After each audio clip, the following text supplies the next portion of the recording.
Counselling के दौरान बहुत सारे स्टूडेंट्स आते हैं और हम उनसे ये सवाल हमेशा पूछते हैं कि आप इंडियन आर्म फोर्सेस क्यों ज्वाइन करना चाहते हैं, what is your reason behind it. और बहुत सारे बच्चे ये कॉमन सा आंसर दे देते हैं कि सर पैशन है, बचपन से सपना था, या फिर हमने काफ़ी लंबे टाइम से सोच रखा था, कोई दोस्त ज्वाइन कर रहा है, मूवीज़ देख के इंस्पायर हो गए।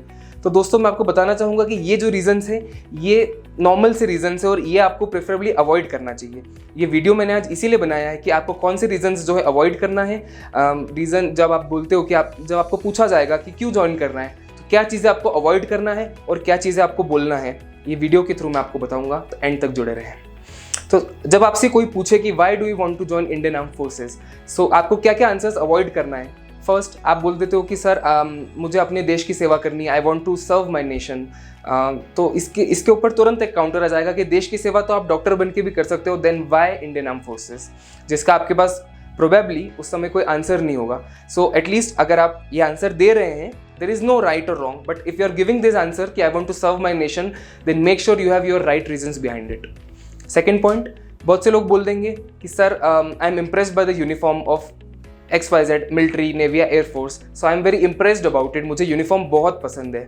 Okay, this is also a vague reason, it should come in probably few last reasons if you are giving a list of it.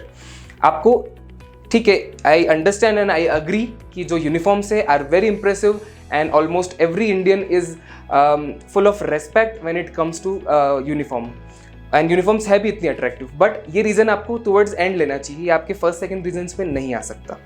Third जो कॉमन आंसर आता है कि सर मेरा बचपन से सपना था और मैं बहुत पैशनेट हूँ, so the interviewing person will ask you that what have you done. अगर आपने बचपन से सोचा हुआ है कि मेरा ये सपना है इंडियन आर्म फोर्सेज में जाना, तो आपने अभी तक उसके लिए क्या क्या किया है, and if there is no nothing progressive steps you have taken, then आप उस क्वेश्चन में वहाँ फंस जाएंगे और आपको ऐसी चीज़ें, ऐसी सिचुएशन अवॉइड करना चाहिए। लास्टली फोर्थ पॉइंट पे बहुत सारे लोग ये भी रीज़न देंगे कि सर मुझे बहुत सारे बेनिफिट्स मिलते हैं और पे अच्छा है और जॉब सिक्योरिटी है।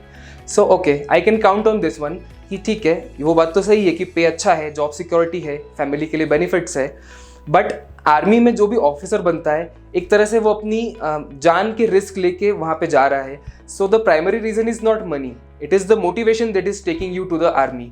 सो मनी भी एक रीज़न होता है, बिकॉज ऑब्वियसली पैसे के बिना आपका घर नहीं चलेगा, but money is also not the first priority. Your first priority is the motivation that you are joining the Indian arm forces.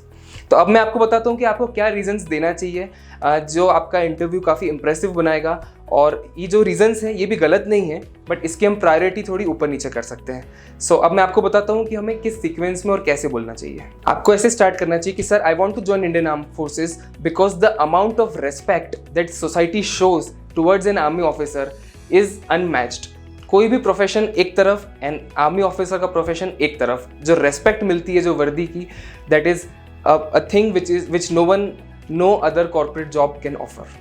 Second thing आप बोल सकते हो कि सर मेरा मोटिवेशन था आर्मी में जाना, देश की सेवा करना, और उसके लिए मैं हमेशा से डेडिकेटेड था।